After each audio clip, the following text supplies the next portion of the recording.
नमस्कार। देश काल में आपका स्वागत है। मैं हूं मुकेश कुमार।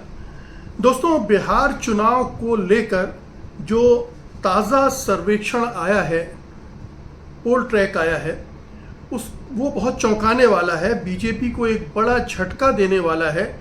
बीजेपी के होश उड़ गए होंगे और दूसरी तरफ महागठबंधन को उम्मीद नज़र आई होगी, उसका आत्मविश्वास बढ़ा होगा, भरोसा बढ़ा होगा कि नवंबर में होने वाले चुनाव में वो बाजी मार सकता है। वो चुनौती देने की ही स्थिति में नहीं है, बल्कि चुनाव जीतने की स्थिति में भी है। आज की तारीख में जो ताज़ा सर्वे कह रहा है उसके मुताबिक, इस ताज़ा सर्वे के डिटेल क्या है उसको शेयर करने और उसके बारे में मेरी राय क्या है वो बताने से पहले मैं एक राइडर लगा देना चाहता हूं, और वो ये कि मैं किसी पोल सर्वे पर बहुत ज़्यादा भरोसा नहीं करता हूं। तमाम पोल सर्वे, उनके पीछे बहुत सारे एजेंडे भी होते हैं, राजनीतिक एजेंडे भी होते हैं, पैसे वाले एजेंडे भी होते हैं, चैनलों का, राजनीतिक दलों का दबाव भी होता है, और सर्वे करने वाली जो एजेंसियां होती हैं उनके भी अपने स्वार्थ होते हैं। इसलिए अक्सर हमारे जो पोल हैं वो गलत साबित होते हैं। तो ये तो एक सिद्ध हो चुकी बात है कि पोल सर्वे हमारे यहाँ अक्सर गलत होते हैं, बार बार गलत होते रहे, और पिछले एक साल के सर्वे लें तो हम आसानी से इस निष्कर्ष पर पहुँच सकते हैं कि किस तरह से ये सर्वे झूठे साबित हुए थे। लेकिन मैं ये भी मानता हूँ कि ये जो सर्वे होते हैं, और ख़ास तौर पर जो कुछ सीरियस एजेंसी हैं, जो पुरानी एजेंसी हैं, लगातार सर्वे कर रही, ये नहीं कि 2 चुनाव में सर्वे किया, रिजल्ट दिए और भाग खड़े हुए, ऐसे नहीं, जो लगातार और जिनको अपनी साख की थोड़ी बहुत चिंता रहती है, उन सर्वे पर मैं थोड़ा इस हद तक यकीन करने के लिए तैयार रहता हूँ कि उनसे हमें एक ट्रेंड का अनुमान लग जाता है। वो निष्कर्ष देंगे, परिणाम देंगे, फाइनल रिजल्ट के करीब होंगे, ये नहीं मैं मानता हूँ। और ख़ास तौर पर अभी जब नवंबर में चुनाव होने हैं उसके 4 महीने पहले ही अगर कोई सर्वे आ रहा है तो उसको और भी ज़्यादा हम उस पर भरोसा नहीं कर सकते, क्योंकि इन 4 महीनों में अभी बहुत सा पानी गंगा नदी में बहेगा और बिहार की दूसरी नदियों में भी बहेगा। इसलिए इस सर्वे को मैं एक मोटे तौर पर आधार रख कर बात करूंगा। तो पहले तो ये कि सर्वे कहता क्या है। सर्वे ये कहता है कि अगर चुनाव होते हैं अभी तो किसको कितने मत मिलेंगे और किसको कितनी सीटें मिलेंगी। मत जो महागठबंधन है जो इंडिया का, जिसमें कांग्रेस, लालू प्रसाद यादव की राष्ट्रीय जनता दल, वामपंथी दल, इस तरह से कई दल शामिल हैं, उसको 44.2% वोट मिल सकते हैं इस सर्वे के मुताबिक। और अगर दूसरी तरफ देखें, जो सत्तारूढ़ एनडीए है, उस गठबंधन को मिल सकते हैं 42.8% मत, यानी तकरीबन 1.5 से 1.25% का अंतर है दोनों के बीच में मतों का।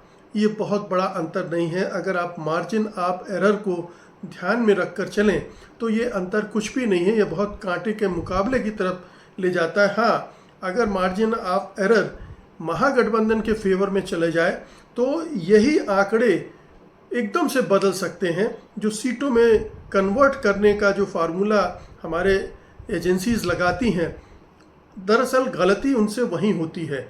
वोट परसेंटेज तक जो सर्वे के मेथड्स हैं वो आपको इजाज़त देते हैं, लेकिन जब आप उनको सीटों में कन्वर्ट करने लगते हैं तब बाहरी गड़बड़ियाँ होती हैं। अब ये जो सर्वे है वो बता रहा है कि 243 विधानसभा सदस्यों वाली बिहार असेंबली में अगर ये वोट परसेंटेज इसी तरह के रहते हैं तो इंडिया महागठबंधन को 126 सीटें तक मिल सकती हैं, जबकि भाजपा और जेडीयू का जो गठबंधन है वो 112 सीटों पर सिमट सकता है। इसमें थोड़ा सा रेंज भी दिया है। उन्होंने कहा है कि इंडिया गठबंधन को 121 से 131 सीटें तक मिल सकती हैं और एनडीए को 108 से 115 सीटें, मतलब स्पष्ट तौर पर यह कह रहा है कि इंडिया गठबंधन की सरकार बनने जा रही है, उसे बहुमत मिलने जा रहा है। ये एक महत्वपूर्ण निष्कर्ष है, इसको ध्यान में रखिएगा। कुछ और जो इसके सर्वे के नतीजे हैं उन पर भी बात कर लें, क्योंकि उनके आधार पर भी हम आगे की बातचीत करेंगे। तो सर्वे में जब मुख्यमंत्री की पसंद का से जुड़ा सवाल पूछा गया मतदाताओं से, तो 43% लोगों ने तेजस्वी यादव को अपनी पहली पसंद बताया। अब ये बहुत बड़ा फिगर है, ख़ास तौर पर यह देखते हुए कि जो बाकी के कैंडिडेट हैं उनके बीच में कितना गैप है। दूसरे नंबर पर नीतीश कुमार हैं, केवल 31% लोग उन्हें पसंद कर रहे हैं, और प्रशांत किशोर तीसरे नंबर पर हैं, उन्हें 9% लोगों ने पसंद किया है। तो ये 3 कैंडिडेट सामने रखे गए हैं। बीजेपी का कोई भी कैंडिडेट नहीं है, क्योंकि बीजेपी तो नीतीश के नेतृत्व में चुनाव लड़ रही है, तो जाहिर है कि उनके कैंडिडेट नहीं होगा। अब नीतीश की जो लोकप्रियता गिरी है, उसके बाद वो पिछड़ते जा रहे हैं और तेजस्वी यादव आगे निकलते जा रहे हैं। तो अब ये जो पूरा आपको आंकड़े हमने अभी शेयर किए हैं, उसके आधार पर 4-5 चीज़ें मैं आपसे डिस्कस करना चाहूँगा, और वो सारी चीज़ें एंटी इनकम्बेंसी से जुड़ी हुई हैं। पहला, आमतौर पर जब हम बात करते हैं तो एंटी इनकम्बेंसी को इस तरह से देखते हैं कि जो मौजूदा सरकार है उसके खिलाफ लोगों में कितनी भावनाएं हैं, उसके परफॉर्मेंस को लेकर वो कितना नकारात्मक सोच रहे हैं, वो उससे जो उम्मीदें कर रहे थे उनको उसने कितना पूरा किया है, या अगर वो फिर से सरकार बने तो क्या वो उनकी आशाओं पर, आकांक्षाओं पर खरी उतरेगी। ये 3-4 सवाल होते हैं जिनसे पता चलता है कि जो सत्तारूढ़ गठबंधन है उसके खिलाफ एंटी इनकम्बेंसी है या नहीं है तो किस पैमाने पर है। तो लेकिन ये एंटी इनकम्बेंसी फैक्टर कई स्तरों पर काम करता है। जैसे एमएलए के स्तर पर काम करता है। अगर विधानसभा का चुनाव है तो एमएलए के खिलाफ भी क्या एंटी इनकम्बेंसी है। सरकार के खिलाफ एंटी इनकम्बेंसी होना एक अलग बात है, और एमएलए के लोकल स्थानीय स्तर पर उसका कैसा प्रदर्शन रहा है, उसके खिलाफ एंटी इनकम्बेंसी कितने एमएलएस के खिलाफ है। तो एक विधानसभा के स्तर पर, एक राज्य के स्तर पर, 2 विधानसभा चुनाव के मद्देनज़र 2 तरह की एंटी इनकम्बेंसी तो ये होती है। इसमें एक तीसरी एंटी इनकम्बेंसी और जुड़ जाती है, जब केंद्र में भी उसी पार्टी की या उसी गठबंधन की सरकार हो और उसका परफॉर्मेंस अच्छा या बुरा हो, तो उसके हिसाब से इनकम्बेंसी या एंटी इनकम्बेंसी बनती है। तो केंद्र में एनडीए की ही सरकार है, डबल इंजन की सरकार है। इसका मतलब है कि अगर केंद्र सरकार पॉपुलर नहीं है तो उसका भी नकारात्मक असर राज्य के गठबंधन के परफॉर्मेंस पर पड़ने जा रहा है। और ये साबित हो चुका है कि केंद्र की सरकार से बहुत लोग खुश नहीं हैं। जो पिछले 10 सालों से प्रधानमंत्री नरेंद्र मोदी वादा करते आ रहे हैं बिहार के साथ, वैसा कुछ होता हुआ नहीं दिखा है, और अब वो निराशा चरम पर पहुंच गई है। तो ये तीसरे स्तर की जो इनकम्बेंसी है वो भी बिहार में सत्तारूढ़ गठबंधन के खिलाफ जा रही है। तो विधायकों से कितनी नाराज़गी है वो देखना होगा। इसके बाद राज्य सरकार से, और तीसरा केंद्र सरकार से। अब 2 और इनकम्बेंसी का मैं जिक्र करना चाहूँगा। एक इनकम्बेंसी है राज्य में जो मुख्यमंत्री हैं, जो सत्तारूढ़ गठबंधन को लीड कर रहे हैं, उनका क्या प्रभाव है, उनको लेकर लोगों में कितनी उत्सुकता, कितना उत्साह है। तो ये अभी जो आंकड़े ट्रैकर के मैंने शेयर किए वो साफ बता रहे हैं कि नीतीश कुमार की लोकप्रियता नीचे गिरती चली जा रही है, और विपक्षी गठबंधन का जो चेहरा है तेजस्वी यादव, वो लगातार चढ़ते जा रहे हैं, उनकी लोकप्रियता में इजाफा होता जा रहा है। और मैं ये मानता हूँ कि इस ट्रैकर में शायद नीतीश कुमार को कुछ ज़्यादा ही लोकप्रिय दिखा दिया गया है। जिस तरह से वो बिहेव कर रहे हैं पब्लिकली, मुझे लगता है कि उनकी जो लोकप्रियता है वो 20% से भी अधिक नहीं होगी। मतलब तेजस्वी यादव के मुकाबले आधा भी वो लोकप्रिय नहीं होंगे, ये मेरा अनुमान है। जो मैं बिहार में भी रहा हूँ, नीतीश कुमार की सरकार के दौरान रहा हूँ, मैंने वहाँ एक चैनल भी चलाया है, तो मैं अच्छे तरीके से समझ रहा हूँ कि नीतीश कुमार की अलोकप्रियता अब कहाँ तक बढ़ चली होगी। तो नीतीश कुमार की अलोकप्रियता, ये चौथा फैक्टर है एंटी इनकम्बेंसी का, जो कि एनडीए के खिलाफ जाएगा, जो बीजेपी के खिलाफ जाएगा, जो चिराग पासवान की पार्टी के खिलाफ जाएगा, और उस गठबंधन में जितने भी घटक हैं उन सब के परफॉर्मेंस पर वो असर डालेगा। तो ये चौथा फैक्टर हुआ एंटी इनकम्बेंसी का। पांचवा फैक्टर एक और है जिसको हम राष्ट्रीय स्तर पर भी मापते हैं और राज्यों के चुनाव में भी उसको हम काउंट करके चलते हैं, और वो है मोदी फैक्टर। क्योंकि हम देखते हैं कि मोदी जी विधानसभा चुनाव में भी चेहरा होते हैं, अपनी पार्टी का चेहरा होते हैं, भले ही वो मुख्यमंत्री न बने, लेकिन उनके चेहरे पर पार्टी चुनाव लड़ती है। सबसे ज़्यादा स्टार प्रचारक वही होते हैं, सबसे ज़्यादा रैलियां, सबसे ज़्यादा रोड शो वही करते हैं, सबसे ज़्यादा आक्रमण विपक्ष पर वही करते हैं, सबसे ज़्यादा चर्चा उन्हीं के आक्रमणों की होती है। तो ये तमाम चीज़ें हैं जिसकी वजह से मोदी एक बड़ा फैक्टर बन जाते हैं।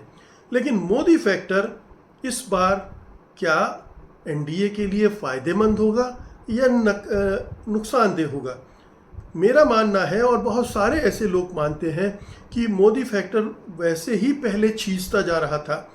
राज्यों के चुनाव में वो वैसे भी बहुत कुछ नहीं कर पा रहे थे, लेकिन पिछले साल भर में उनकी लोकप्रियता और भी बुरी तरह से गिरी है, और पिछले 5-6 महीनों में तो वो बिल्कुल ध्वस्त हो गई है, उनकी सारी चमक उड़ गई है, और वो बहुत दयनीय, बहुत मतलब जो जुमला अब उनसे जुड़ गया है, सरेंडर मोदी, हर जगह सरेंडर करने का एक उनके चारित्रिक विशेषता के रूप में वो स्थापित हो गया है। तो वो न शक्तिशाली नेता हैं, न डिलीवर कर पा रहे हैं, न आर्थिक मोर्चे पर कुछ कर पा रहे हैं, न ही वो सामाजिक स्तर पर कुछ कर पा रहे हैं। उन्होंने जातीय जनगणना करवाने का एक ऐलान तो कर दिया, अब ये ऐलान बिहार चुनाव को ध्यान में रखकर ही किया गया था, ये हम सब जानते हैं, क्योंकि बिहार चुनाव में ये एक बड़ा मुद्दा बनने वाला है, तो उसकी हवा निकालने की उन्होंने कोशिश की है। लेकिन प्रधानमंत्री नरेंद्र मोदी या बीजेपी या संघ परिवार के ऊपर अब भरोसा लोगों का रहा नहीं, और ख़ास तौर पर जहाँ दलितों, पिछड़ों, आदिवासियों, अल्पसंख्यकों की बात आती है, वहाँ पर प्रधानमंत्री पूरी तरह से अविश्वसनीय हो जाते हैं, गैर भरोसेमंद हो जाते हैं। तो इस स्तर पर भी भले ही वो अपने आप को पिछड़ा, अति पछड़ा, तमाम तरह के बताते रहें, लेकिन सब जानते हैं कि वो पैदाइशी पिछड़े नहीं थे, उन्होंने अपने आप को पिछड़ा बनाया था अभी 26-27 साल पहले ही। तो ये एक बड़ी बात है कि वो जो अपील पिछड़े वाली थी वो ख़त्म हो गई है। जाति जनगणना के मामले में उन्हें राहुल गांधी और महागठबंधन के सामने झुकना पड़ा है, और दूसरे मामलों पर भी झुकते आ रहे हैं, चाहे ट्रंप के सामने हो, युद्ध विराम का मामला हो, टैरिफ का मामला हो, ट्रंप के दरबार में हाजिरी लगाने का मामला हो, तमाम तरह बार बार झुकने की वजह से उनकी वो छवि अब ख़त्म हो चुकी है। तो मोदी फैक्टर अब पॉजिटिव तो नहीं ही होगा, निगेटिव काम कर सकता है। तो एक साथ ये जो 6 फैक्टर हैं, पहला फैक्टर मैंने बताया कि विधानसभा या विधायक के खिलाफ एंटी इनकम्बेंसी, राज्य की सरकार के खिलाफ एंटी इनकम्बेंसी, नीतीश कुमार के खिलाफ एंटी इनकम्बेंसी, केंद्र सरकार के खिलाफ एंटी इनकम्बेंसी, और फिर प्रधानमंत्री नरेंद्र मोदी के खिलाफ एंटी इनकम्बेंसी। ये तमाम चीज़ें हैं जो बिहार में बड़ा प्रभाव डालने वाली हैं और डालती दिख रही हैं, ये तय मान लीजिए। और इसीलिए प्रधानमंत्री नरेंद्र मोदी बार बार अब पटना जा रहे हैं, बिहार जा रहे हैं, और तमाम तरह की घोषणाएं कर रहे हैं। यानी पहलगाम हमले के बाद वो पहली मीटिंग करने बिहार इसीलिए गए थे कि जितना भी हो सके राष्ट्रवाद को, देशभक्ति को भुना लिया जाए, और वहीं से उन्होंने मैसेज भी दिया था अंतर्राष्ट्रीय बिरादरी को अंग्रेजी में 4-5 लाइनें पढ़कर। तो ये साफ दिख रहा था कि वो बिहार के चुनाव के लिए पहलगाम की घटना का इस्तेमाल करना चाहते थे। लेकिन युद्ध विराम वगैरह ने सब ऐसी परिस्थितियां निर्मित कर दी जहां प्रधानमंत्री मोदी अब कुछ भी करें उसका असर नहीं होगा। जहां तक राष्ट्रभक्ति का मामला है, राष्ट्रवाद का मामला है, अब वो उस गुब्बारे से भी हवा निकल गई है। तो ये सारी चीज़ें एक के बाद एक इकट्ठी हो गई हैं। अब सवाल उठता है महागठबंधन का, वो इस सर्वे को कैसे ले। खुश होना अलग बात है, आत्मविश्वास का बढ़ना अलग बात है, जीत की उम्मीद पैदा होना अलग बात है, लेकिन असल बात यह है कि क्या वो इस सर्वे पे भरोसा करके आराम से बैठ सकता है? नहीं बैठ सकता है, और इस सर्वे पर उसे भरोसा करना भी नहीं चाहिए, क्योंकि हमने देखा कि हरियाणा के चुनाव में सारे सर्वे कांग्रेस को जिता रहे थे। हुआ क्या? कांग्रेस हार गई बुरी तरह से। सारे चुनावी सर्वेक्षण महाराष्ट्र में महाविकास अघाड़ी की सरकार बनवा रहे थे, लेकिन हुआ क्या और किस तरह से हुआ? कितना बड़ा अंतर बीजेपी के नेतृत्व वाले गठबंधन और महायुति और महाविकास अघाड़ी में आ गया। तो ये दोनों राज्यों में जो कुछ हुआ है उसकी वजह भी हम सब जानते हैं कि कैसे खेल हुआ है, कैसे वोट बढ़ाए गए, परसेंटेज बढ़ाया गया, ईवीएम का खेल भी हुआ होगा, तमाम चीज़ें हर स्तर पर धांधलेबाजी हुई और चुनाव जीते गए। और उसके जब सबूत देने की बारी आती है तो पीछे हट जाती है सरकार। तो सवाल उठता है कि ऐसी परिस्थितियों में जब दो बड़े झटके महागठबंधन को या विपक्षी दलों को मिल चुके हों, तो इस बार क्या इस सर्वेक्षण पे भरोसा करके वो आराम से बैठ सकते हैं? कतई नहीं बैठ सकते हैं। इसे उन्हें केवल छलावा मानना चाहिए, इसे उन्हें केवल एक भ्रांति मानना चाहिए, और अपनी तैयारियों में किसी भी तरह की कमी नहीं रखनी चाहिए। बल्कि जो महाराष्ट्र में चूक हुई है, जो हरियाणा में चूक हुई है, और जिनकी वजह से चुनाव हारे हैं, और याद कीजिए कि पिछले चुनाव में भी नीतीश कुमार के एडमिनिस्ट्रेशन ने महागठबंधन से 15 सीटों पर धांधलेबाजी करके जीत हासिल की थी और सरकार बनाई थी। तो वो सारा सिस्टम अभी नीतीश कुमार के पास भी है और नरेंद्र मोदी के पास भी है, और चुनाव आयोग भी केंद्र सरकार की मुट्ठी में है। धन के मामले में उनका कोई जुड़ तोड़ नहीं है। पूरा मीडिया निश्चित रूप से एनडीए के साथ रहे। हरियाणा और महाराष्ट्र के चुनाव नतीजों के बाद महागठबंधन न तो सुस्ती बरत सकता है, ना ही लापरवाही बरत सकता है, ना ही किसी तरह के भ्रम में रह सकता है। उसे पहले से ज़्यादा सजग रहना पड़ेगा, हर जगह निगरानी और निगाहें रखनी पड़ेंगी, और पूरे संगठन को, पूरे गठबंधन को पूरी तरह से एनर्जाइज करके उसमें पूरी ताकत झोंक कर, और सत्तारूढ़ गठबंधन और मोदी सरकार कोई छल बल न करने पाए, कोई धांधली न करने पाए, इसके इंतजामात करने पड़ेंगे, और तभी वो ये चुनाव जीत सकता है। नहीं तो ये भी होगा कि जीती हुई बाजी एक बार फिर से महागठबंधन इंडिया के हाथों से निकल जाएगी। बहुत बहुत शुक्रिया आपका। धन्यवाद। नमस्कार।